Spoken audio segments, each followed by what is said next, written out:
Ladies and gentlemen, a pleasant good evening. Welcome to another episode of the Louis Sports Network. Before we get started, peace and blessings to everybody on this Tuesday evening. Make sure to hit the like button, hit the subscribe button, make sure your post notifications are turned on, make sure you're sharing on your social media platforms.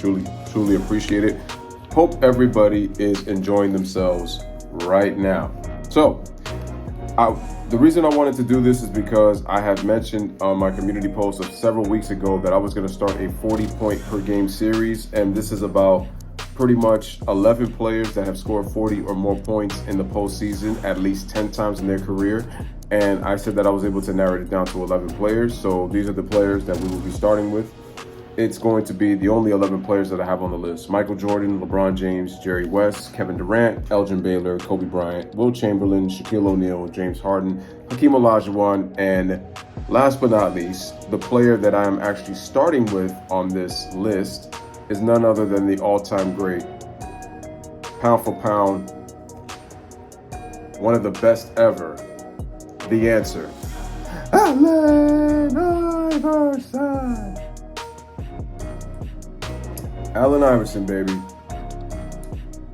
One of the all-time greats, Hall of Famer in 2016. Spent most of his career in Philadelphia. Not only played for Philadelphia, but got to play with Detroit, got to play with Denver, ended his career with the Memphis Grizzlies, which obviously ended up on the sour note. Not really focusing on Allen Iverson's career in totality, and I don't want to get into his credentials because, we already know that he was a 10-time All-Star, 4-time scoring champion, and, this and yada yada. He's on the NBA 75th team. We know about his accomplishments and him being a Hall of Famer. But I wanted to focus on his 40 points per game because I think what's remarkable about Allen Iverson was this was a player that really didn't rely on the three-point shot. And you're talking about a player that in the era he played in, especially in his prime, he took a lot of hits. And players were very physical with Allen Iverson because of how fast he was.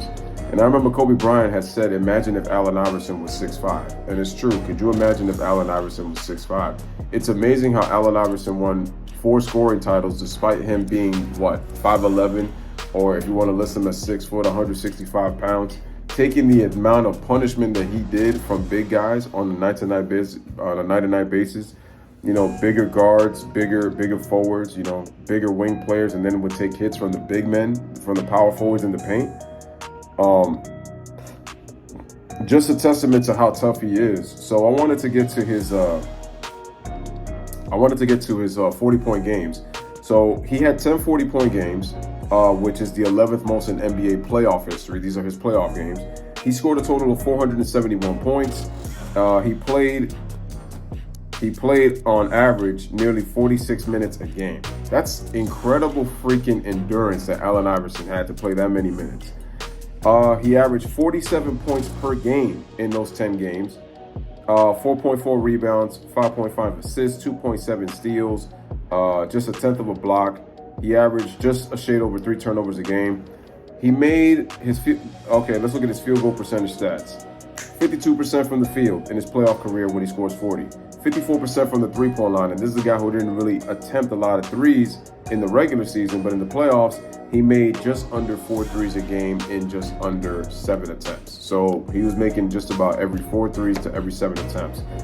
Pretty remarkable. Got to the line 12 times during those 40-point games and shot 86% from the free throw line. So his shooting splits are 52, 54, and 86 from the field. Played a total of 459 minutes, had 44 rebounds, 55 assists, 27 steals, and he had a plus minus of 102. Plus minus of positive 102. Kind of helps when your team is catered around you, but it just shows you how impactful his scoring was when he really didn't have a reliable second option.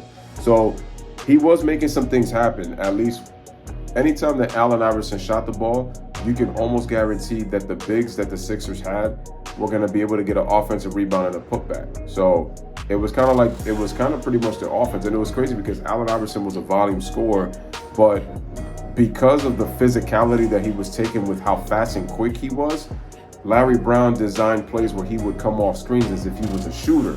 And a lot of times, Allen Iverson, when he would catch the ball and would be isolated, he would go ISO. So if he got a clean look to where he couldn't drive to the basket, Allen Iverson would take the shot. But I think for Allen Iverson, I know his career field goal percentage isn't great. The funny thing is Allen Iverson's field goal percentage actually went up when he actually played with better spacing. And that was actually when he got traded to Denver. Once he played with Carmelo Anthony as second scorer and there was better spacing on the Nuggets, his field goal percentage actually went up when he played with Denver. He was actually more efficient. He was shooting 45 to 46% in the years he was with Denver. So it just lets you know that when he got to play with better teams, a better offensive team, better spacing, Allen Iverson's numbers actually came through. But these are Allen Iverson shooting splits. 47 points average in his career in 10 playoff games in which he scored 40 or more. 52, 54, 86 splits. Pretty remarkable. So, ladies and gentlemen, this is your boy Louis with another latest on the Answer Allen Iverson. I just wanted to shed a light on my 40 points per game series. And Allen Iverson had one of the best runs in 2001, in NBA playoff history, considering the amount of scoring he did. I think he had 6 or 7 40-point games in that postseason alone. So that just shows you how special he was. But let me know what you guys think in the comment section about Allen Iverson, man. Bless up. Live, laugh, love. Thank you guys for watching.